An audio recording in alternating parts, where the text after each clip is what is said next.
Assalamualaikum warahmatullahi wabarakatuh. My name is Aryanie binti ABIDIN and my metric number is 286066.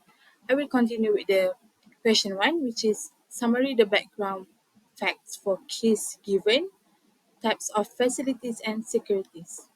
For the first facility, Ibu Kota Ductile Iron Pipe Industry Sdn Bhd, the borrower, requested that the term loan facility be extended to RM75 million by the plaintiff, Bank Pembangunan Malaysia Berhad, at their request.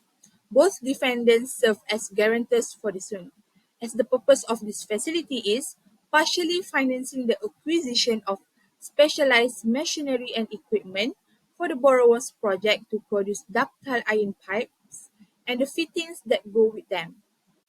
As for the second facility, plaintiff granted a credit facility with a maximum amount of RM55.48 million. Second facility are divided into three, which is the first one is term loan 1, maximum amount of RM22.28 million, term loan 2, maximum amount of RM15.2 million, and revolving credit maximum amount of RM18 million. As for the purpose of this second facility is the term loan 1 partially finance new plant machinery and equipment. For the term loan 2, partially finance the cost of the TNB power substation. And for revolving credit, partially fund the project's procurement of raw materials. Next, the types of security documents for both facilities. For the first facility, there are letter of offer, letter of changes, term loan facility agreement, debenture, assignment of performance bonds, assignment of licenses and permits, assignment of insurances, assignment of contracts, assignment of contract proceeds, and the last one is assignment of sale and purchase agreement. For the second facility, letter of offer, letter of changes, facility agreement, debenture, second fixed and floating charge, deed of assignment by way of security, supplemental deed of assignment over the project land, supplemental deed of assignment of payment, supplemental facility agreement, and second supplemental facility agreement. Assalamualaikum and good morning, Doctor. My name is ATHIRAH FARHANAH binti JININ, metric number 285380. Today I will continue the presentation with question 2. What were the issues raised by defendants? The defendant have raised four distinct issues to the allegation. The first issue is the plaintiff failed to illustrate the principle, mode of calculation, and the effective cost of funds or ECOF rate in both the notice of demand dated 10 March 2017 and the notice of termination dated 16 May 2017, both addressed to the borrower.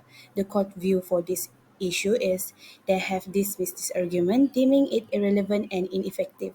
The reason is because there is no requirement under the law or under the security documentation for plaintiff to state in its notice of demand or notice of termination the principal, method of calculation, and the ECOF rate as contended by the defendant. The second issue is the plaintiff failed to inform them about the alteration to the ECOF rate, asserting that these changes occurred without their awareness and consent. The court view for this issue is the court has dismissed this argument raised by the defendants. The reason is because, emphasizing the contractual understanding, the court underscored that the authority to modify the interest, specifically the ECOF rate, has been mutually accepted in the security document with the borrower. The third issue is that the defendant have raised argued that their responsibility should be distributed among the additional securities held and realized by the plaintiff, advocating for an apportionment of liability beyond the specific securities under consideration. The court view for this issue is the court has rejected the argument put forth by the defendant, dismissing their assertion. The reason is the court affirms that the defendant's liability under both the first facility and the second facility was explicitly established as that of a principal debtor rather than a mere surety.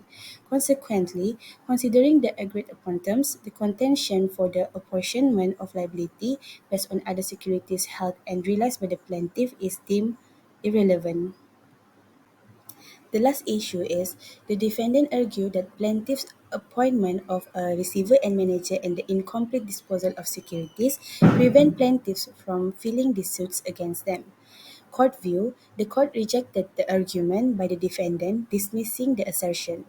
The reason for this is the ongoing appointment of a receiver and manager by the plaintiff, tasked with the disposal of a land and building, and plant and machinery.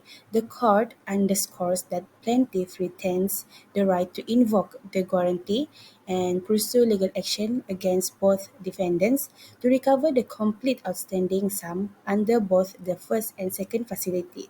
That's all from me. Thank you.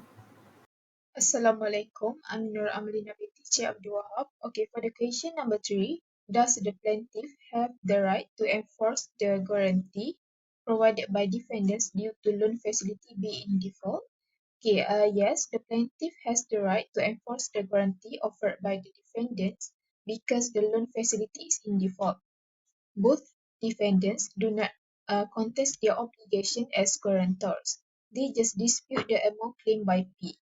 The defendant claims that P failed to explain the principles, method of computation, and ECOF rate in the notice of demand date March 10, 2017 to the borrower and the notice of termination date May 16, 2017. However, both of the notice of demand date March 10, 2017 and the notice of termination date May 16, 2017 were issued to the borrower and not to the defendants.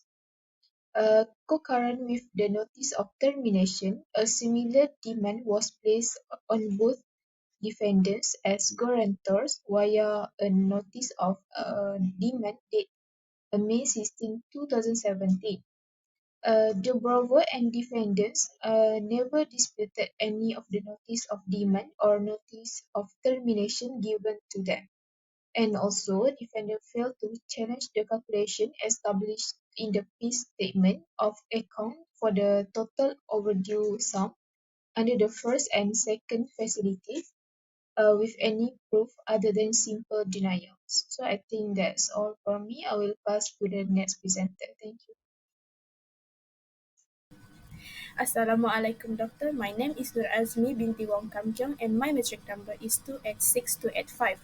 I will present the answer for question 4.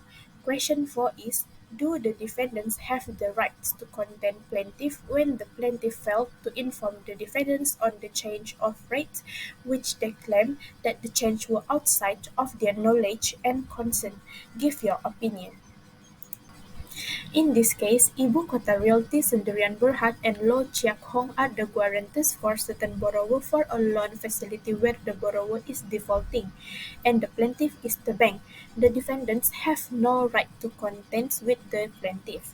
The defendant have no right to question the terms and conditions that the borrower had agreed with the plaintiff, as the contract is between them as the creditor and debtor relationship.